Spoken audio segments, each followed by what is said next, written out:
Jesus era tanto humano quanto divino. Você consegue entender isso completamente? Aqui está Nancy DeMoss Wogemuth. Se pudéssemos colocar Jesus em uma caixinha que pudéssemos entender, ele não seria mais tão maravilhoso. Ele não seria incomparável. Não deveríamos conseguir entender completamente. Temos que aceitar muitas coisas pela fé. E é pela fé que o admiramos e adoramos. Ele realmente é o Cristo incomparável.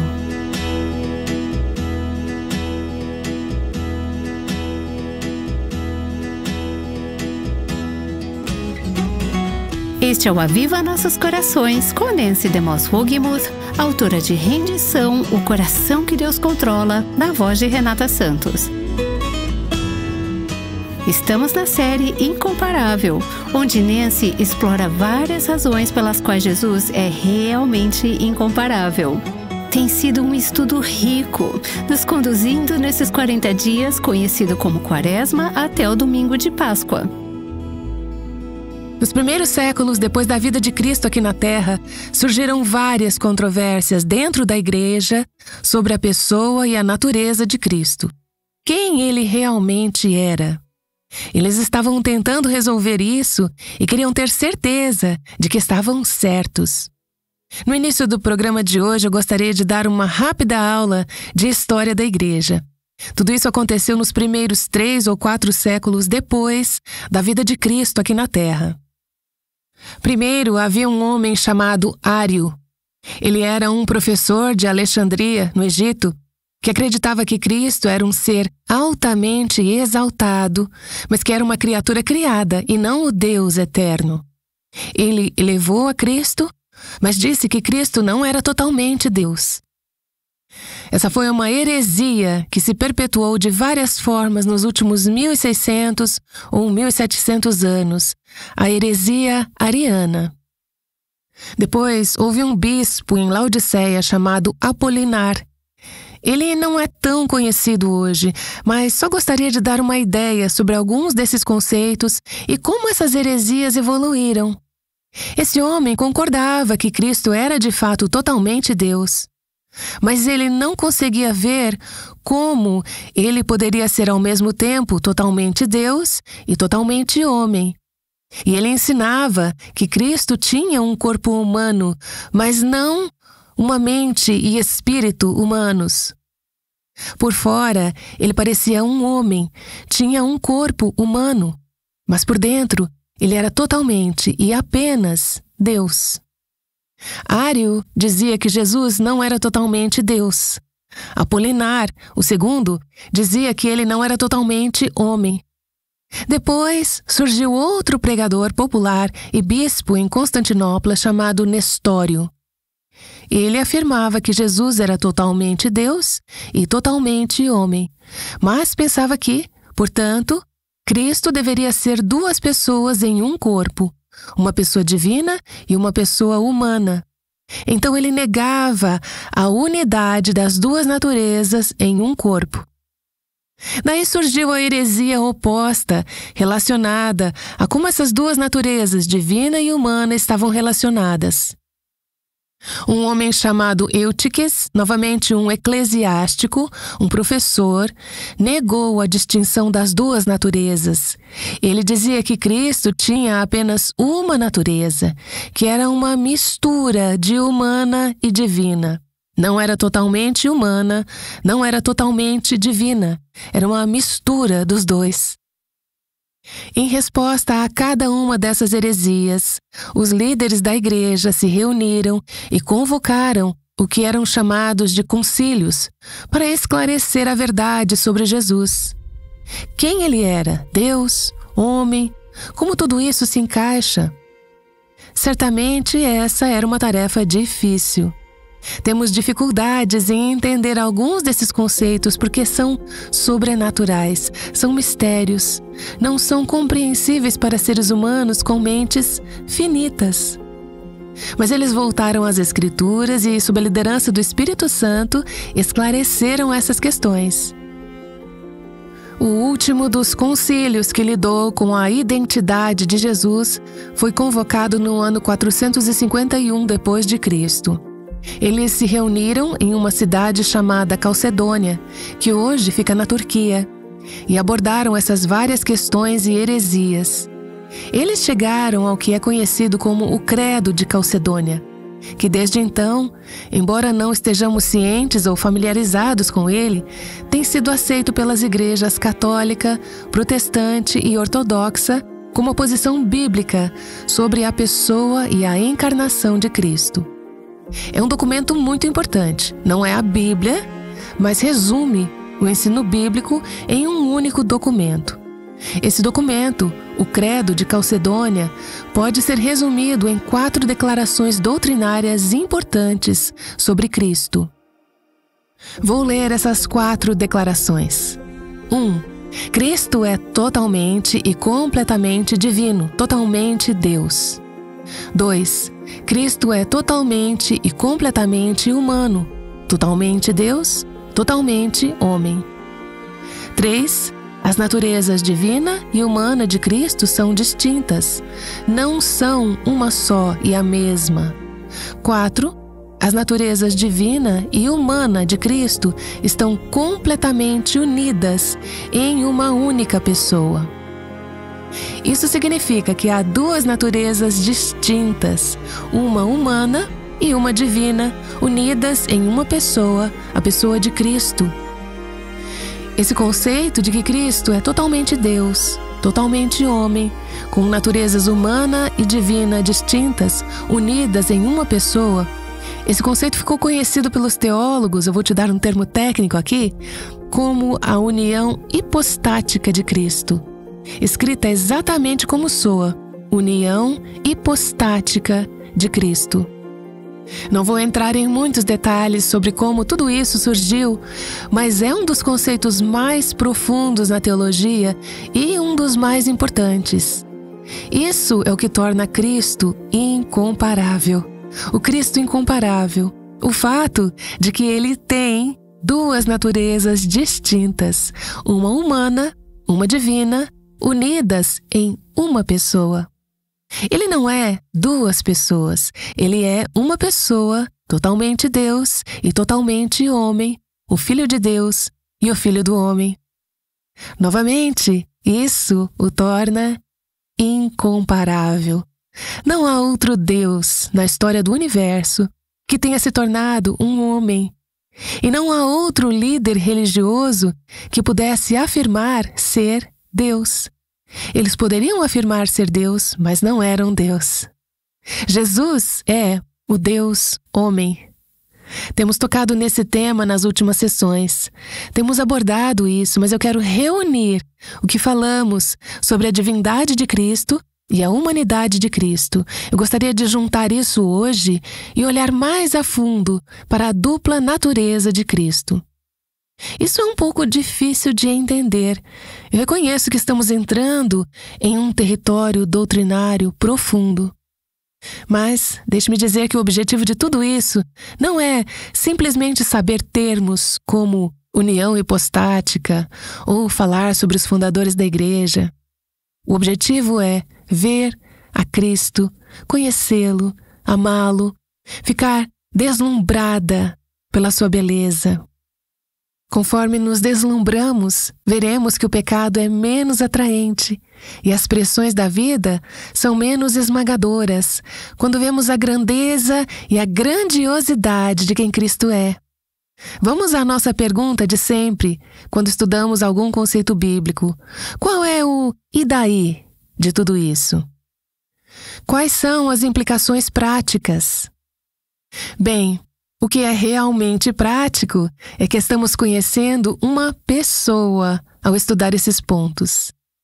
Este é quem ele realmente é, e se vamos conhecê-lo, confiar nele e amá-lo, então é importante entender isso.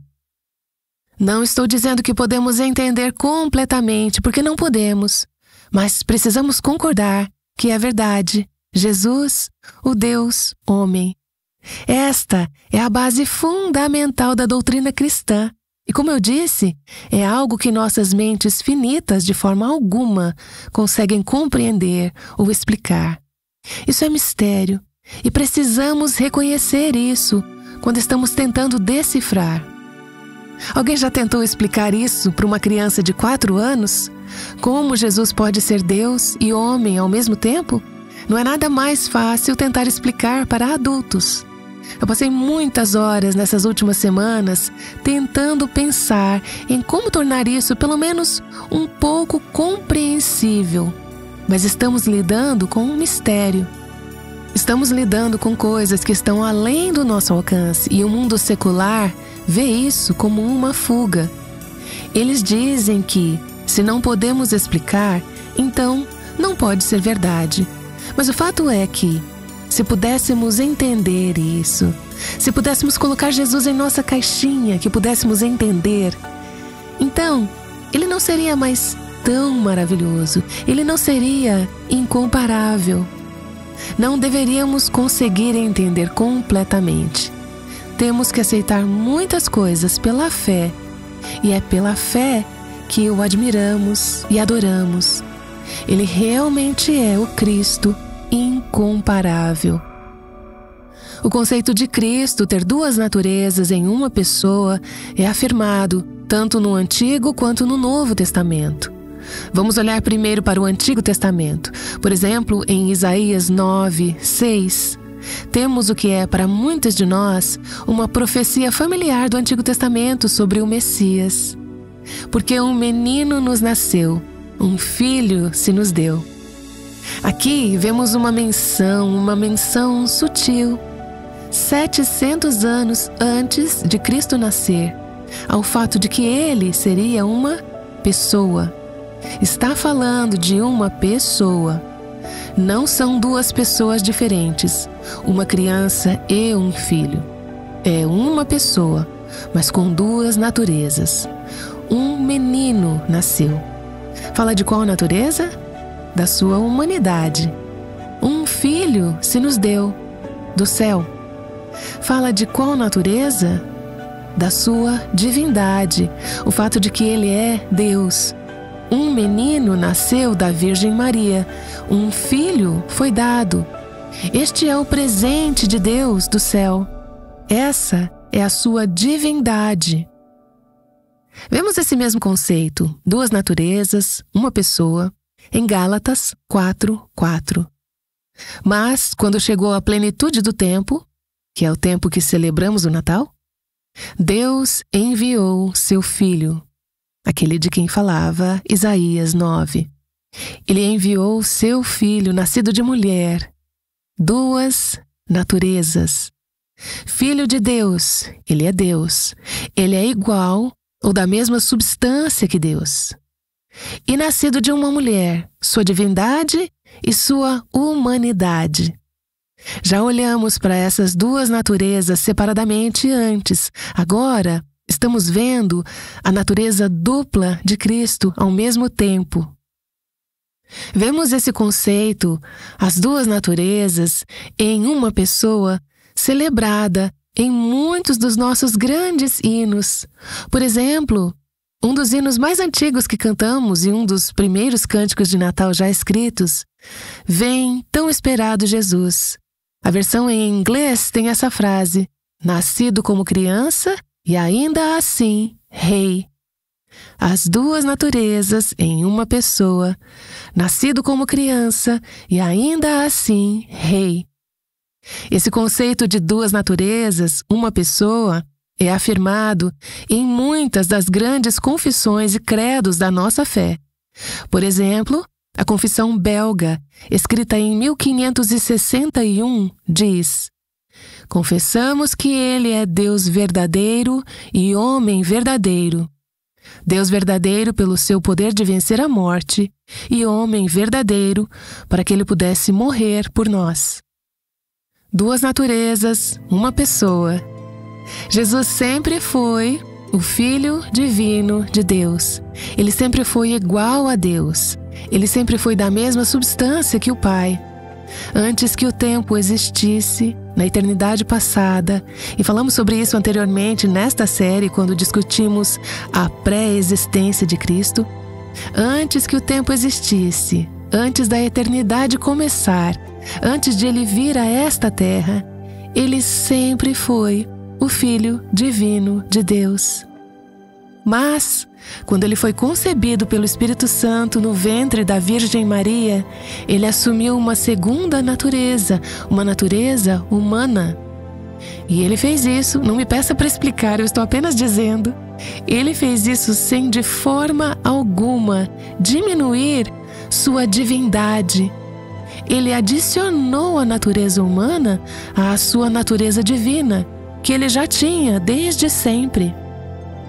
Vemos essas duas naturezas nos evangelhos. Por exemplo, Jesus foi a um casamento. Isso é a sua humanidade, sua natureza humana. Mas o que ele fez enquanto estava no casamento? Ele transformou água em vinho. Isso é a sua divindade, sua natureza divina. Ele saiu em um barco com seus discípulos e adormeceu no fundo do barco porque estava cansado. Que natureza é essa? Sua humanidade. E depois ele se levantou, repreendeu e acalmou a tempestade. Que natureza é essa? Sua divindade. Duas naturezas, uma pessoa. Crisóstomo foi um dos pais da Igreja Antiga, que viveu no final dos anos 300 e início dos anos 400 depois de Cristo. Ele disse o seguinte: eu não penso em Cristo apenas como Deus ou apenas como homem, mas como ambos, juntos.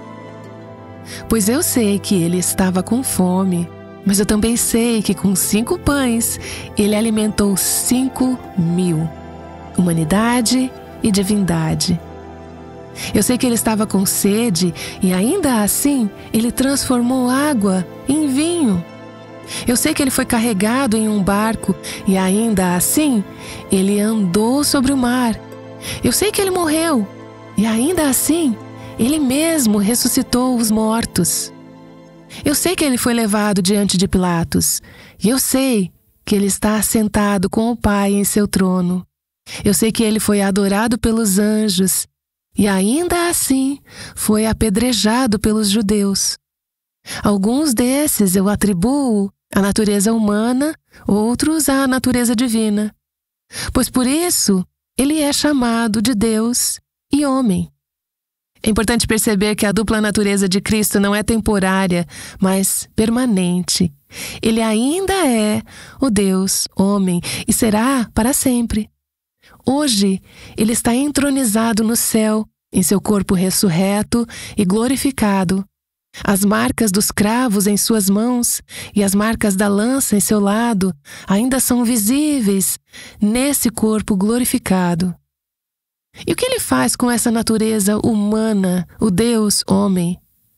Ele nos representa diante do Pai. Como nosso advogado, ele intercede em nosso nome. Quão precioso e poderoso é isso! Vemos aqui, ao olharmos para os pais da igreja lutando com essas questões, estamos tentando entender essas coisas que são difíceis de compreender, vemos a importância do pensamento correto em relação a Cristo. Não é surpreendente que isso tenha sido um campo de batalha contínuo. Não é apenas na história antiga da igreja, mas também nos dias de hoje. Satanás não quer que saibamos quem Cristo realmente é. Portanto, assim como nos primeiros dias da igreja, surgiram ensinamentos errôneos sobre a natureza de Cristo. Eles tiveram que voltar às Escrituras, estudá-las e afirmar a verdade sobre Cristo. Aquele não foi o fim. Hoje, ainda há pessoas, até mesmo dentro de algumas de nossas igrejas, promovendo ensinamentos falsos e errôneos sobre Cristo. E o que devemos fazer? Continuar voltando à palavra e afirmando a verdade sobre Cristo. A dupla natureza de Cristo, totalmente Deus, totalmente homem. Duas naturezas em uma pessoa, foi absolutamente necessária para a nossa redenção.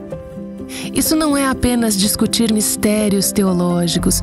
Isso é crucial, realmente importa. Não poderíamos ser salvas sem o fato de que Cristo era o Deus homem. Este é um plano que Deus colocou em ação na eternidade passada. Para nos salvar do nosso pecado, Cristo teve que se tornar homem. Ele teve que ser verdadeiramente homem para nos representar e totalmente Deus para poder nos salvar. Como homem, ele obedeceu perfeitamente à lei de Deus, e isso é o que o qualificou para morrer em nosso lugar como substituto pelos nossos pecados. Como um homem, é citado no livro de Oswald Sanders, dizendo: se ele não fosse homem, não poderia ter simpatizado conosco, e se não fosse Deus, não poderia ter nos salvado.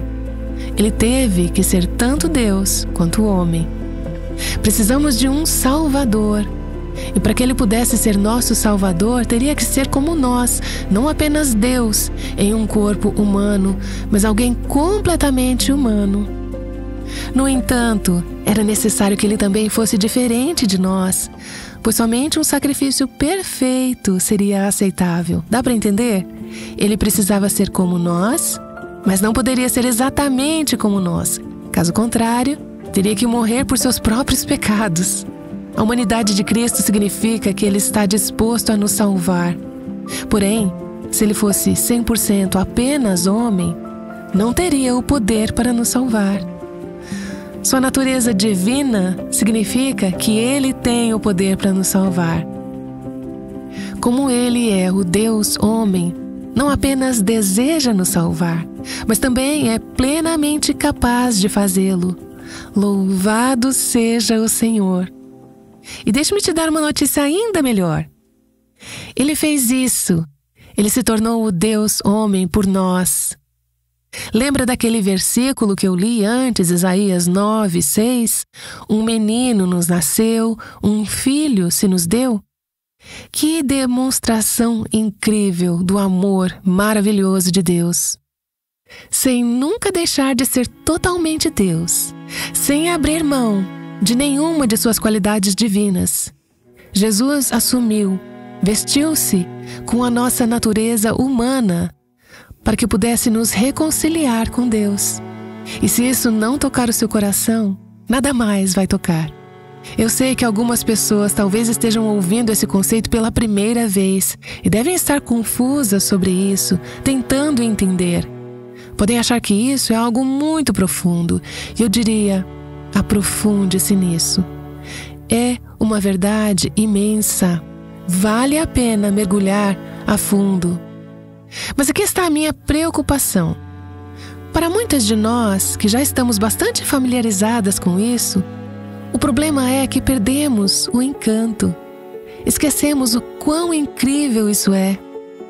Deixe-me tentar ajudar a restaurar um pouco desse encantamento, lendo um trecho de uma mensagem que John Piper pregou sobre o Deus homem, Cristo Jesus.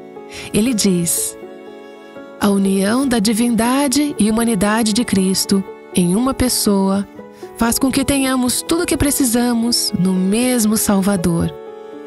Porque Jesus é Deus, Ele é todo-poderoso e não pode ser derrotado. Porque Ele é Deus, Ele é o único Salvador adequado. Porque Ele é Deus, os cristãos estão seguros e nunca perecerão.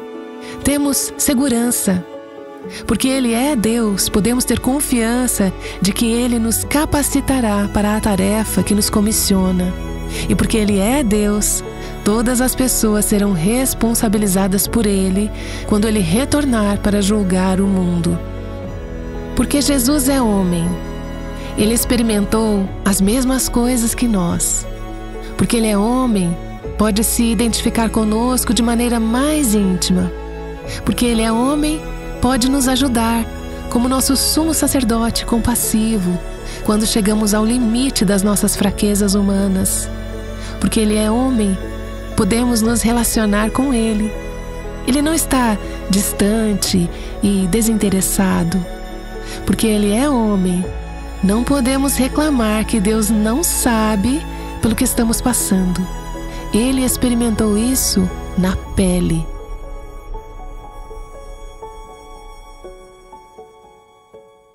Nancy DeMoss Wogemuth compartilha uma citação de John Piper sobre o encanto de Jesus. Ela voltará em breve para orar. Ela tem discutido uma pergunta que tem ocupado teólogos ao longo dos séculos. Como poderia Jesus ser tanto Deus quanto homem? O programa de hoje foi mais do que um exercício intelectual.